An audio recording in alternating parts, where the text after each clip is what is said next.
Assalamualaikum warahmatullahi wabarakatuh. Selamat pagi dan salam sejahtera. Hari ini kita akan belajar tema 7, subtema 3, pembelajaran 6. Oke. Ini kemarin ada Aito, ada Bang Andi ya. Ini sepupunya si Beni ya. Ini temennya Aito dari Jepang.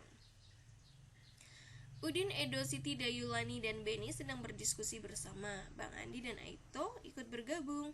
Rupanya, Bang Andi dan Aito memperpanjang liburannya. Udin dan teman-teman mengamati letak negara Jepang melalui bola dunia atau biasanya diistilahkan dengan global ya. Ternyata letaknya cukup jauh dari Indonesia. Siti bertanya kepada Aito mengenai cara berkomunikasi dengan keluarga di Jepang. Aito menjelaskan bahwa kini banyak media yang dapat digunakan berkomunikasi. Salah satunya melalui aplikasi penyampai pesan. Mari kita temukan informasi mengenai aplikasi penyampai pesan. Bacalah teks bacaan berikut. Alat komunikasi masa kini. Manusia membutuhkan alat komunikasi untuk menyampaikan pesan dan informasi. Ilmu alat komunikasi berkembang agar manusia dapat berkomunikasi lebih mudah dan cepat.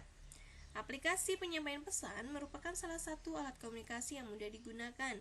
Aplikasi tersebut harus diunduh dalam ponsel, tablet, atau komputer. Yang termasuk ke dalam aplikasi penyampai pesan antara lain WhatsApp, Facebook, dan Messenger. Melalui aplikasi itu kita dapat melakukan percakapan. Percakapan dapat dilakukan secara tertulis, pesan suara, maupun panggilan video. Percakapan bersifat pribadi. Hanya pengirim dan penerima pesan yang dapat mengetahui percakapan tersebut.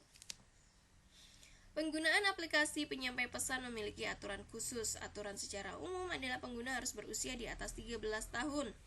Jika pengguna adalah anak-anak, diperlukan pendampingan orang tua. Nah, setelah membaca dan memahami teks, dapatkah kamu menemukan macam-macam alat komunikasi masa kini? Tuliskan di bawah ini. Nah, tadi tuh ada alatnya ya. Nah, alatnya itu adalah ponsel, tablet, atau komputer. Sedangkan aplikasinya adalah WhatsApp, Facebook, dan Messenger. Gitu. Nah, kita bisa melakukan apa saja di situ, bisa melakukan percakapan, bisa pesan suara, bisa panggilan video, ya, bisa dilakukan juga percakapannya chatting, istilahnya itu dalam diketik ya, diketik gitu ya. Tuliskan informasi dari setiap paragraf berdasarkan teks yang telah kamu baca. Nah, itu ada 4 ya, berarti paragrafnya ada 4. Nah, jadi ingat seperti awal-awal cuman kalimat utamanya saja. Berarti di awal saja ya, manusia membutuhkan alat komunikasi untuk menyampaikan pesan dan informasi. Paragraf kedua, aplikasi penyampai pesan merupakan salah satu alat komunikasi yang mudah digunakan. Paragraf 3, melalui aplikasi itu kita dapat melakukan percakapan. Paragraf 4, penggunaan aplikasi penyampai pesan memiliki aturan khusus. Gitu ya. Mengapa anak yang masih di bawah umur, di bawah 13 tahun harus ada pendampingan orang tua? Karena takut nanti anak-anak itu salah ketik. Nah, jadi bisa cenderungnya tidak sopan biasanya kalau anak-anak sendiri ya. Jadi kalau orang tua biasanya lebih paham gitu. Terus dari pengaruh-pengaruh negatif tuh bisa terhindar ya anak-anak yang di bawah umur 13 tahun, karena belum terlalu bisa membedakan mana yang baik dan yang benar. 13 tahun itu dianggap sudah usia maksimal yang bisa membedakan ya mana yang baik dan yang benar, begitu ya. Selanjutnya, ayo berdiskusi. Bacalah teks berikut. Udin dan teman-teman menyimak cerita Aito tentang penggunaan alat komunikasi. Aito sering menggunakan aplikasi penyampai pesan. Aito juga menggunakan media sosial dalam berkomunikasi. Media sosial adalah media untuk berkomunikasi secara umum. Melalui media sosial, informasi dapat dibagikan kepada banyak orang. Siapapun bisa memberikan komentar dan pendapatnya. Pendapat setiap orang tak selalu sama. Ada kalanya kita menghadapi perbedaan pendapat.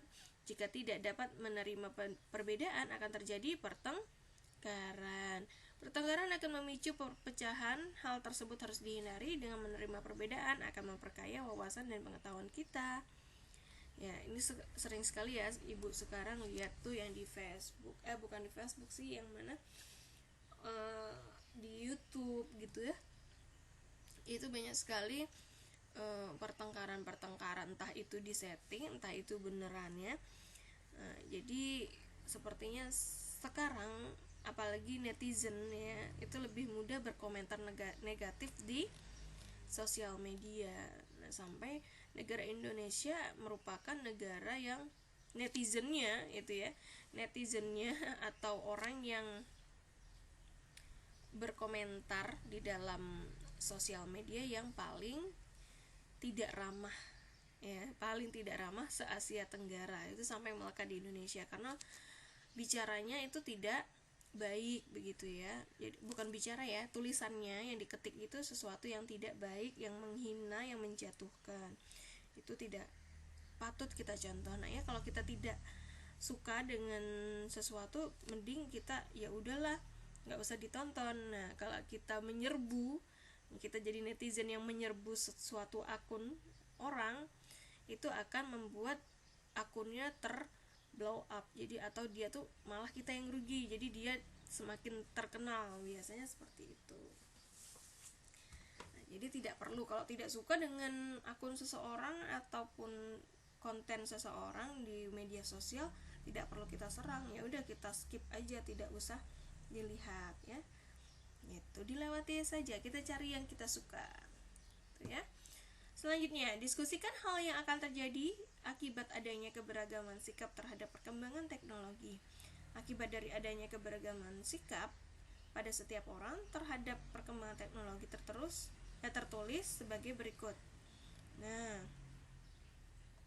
menerima perbedaan, memicu pertengkaran, menimbulkan perdebatan, berbeda pendapat, memecah antar suku, belajar memaafkan, memperkaya wawasan, berbagi informasi, saling menghormati, tidak mau bersatu. Nah, ini adalah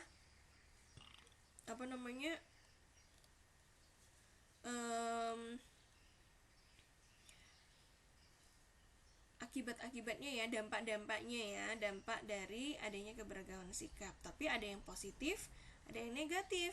Nah ini dia ya, ayo menulis. Tuliskan kembali akibat yang baik, positif, dan tidak baik, negatif dari perbedaan sikap setiap orang pada keranjang berikut. Mari kita masukkan. Yang mana yang akibatnya positif? Yang akibatnya positif adalah, nah ini dia, yang menerima perbedaan. Berbeda pendapat itu sebenarnya nggak masalah ya.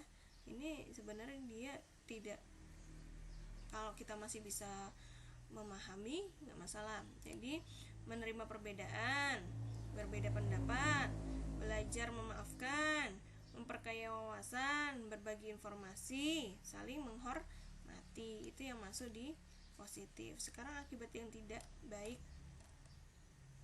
memicu pertengkaran, menimbulkan perdebatan, memecah antar suku ya, lalu tidak mau bersatu gitu ya. Sebenarnya yang berbeda pendapat ini masih abu-abu ya, antara positif dengan negatif. Pasti kita akan berbeda pendapat dengan teman-teman kita, tidak semuanya kita bisa satu pendapat. Jadi ini tidak usah kita masukkan keduanya, karena ini adalah termasuk keberagamannya ya. Gitu. Ayo mengamati.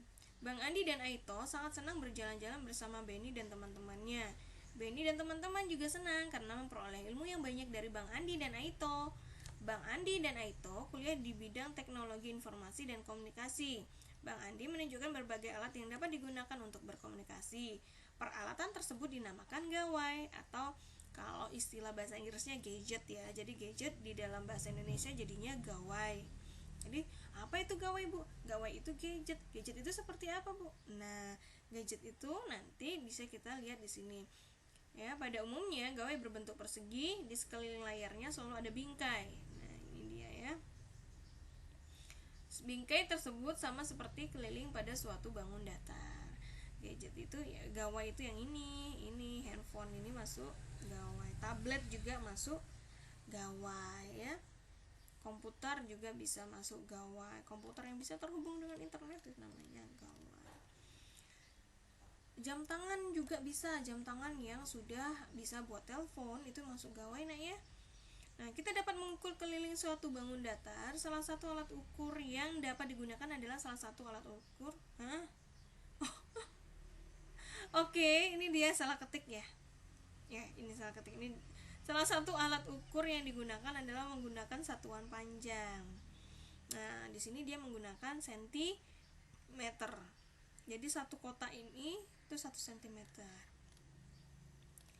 Nah, ini tadi kan ada 3, 1 2 3 4 5 1 2 3 1 2 3 1 2 3 1 2 3. Jadi 3 ditambah 3 tambah 3 tambah 3 sama dengan 12. Atau bisa dikalikan karena ini sama semua ya, 1 2 3 4, jadi 3 dikali 4 bisa. Nah, ayo berlatih, hitunglah keliling bangun datar di bawah ini. Tinggal dihitung aja ya, ini 1 2 3 1 2 1 2 1 1 1. Jadi 3 4 5 6 7 8 9 10. Seperti itu ya. Tidak dihitung kotaknya nah ya. Kalau dihitung kotaknya ya cuma 5. Cuman kalau dihitung kelilingnya itu garis yang di sekelilingnya, bukan yang di tengah ya. Garisnya tuh cuman yang di belakang. Pokoknya intinya kayak pagar. Ya. Kalau di dalam ini cuman pembatas aja. Ya. Seperti itu. Nah, ini bisa dikerjakan nanti ya, Nak ya. Oke, sampai di sini dulu. Wassalamualaikum warahmatullahi wabarakatuh. Selamat pagi dan salam sejahtera. Bye bye.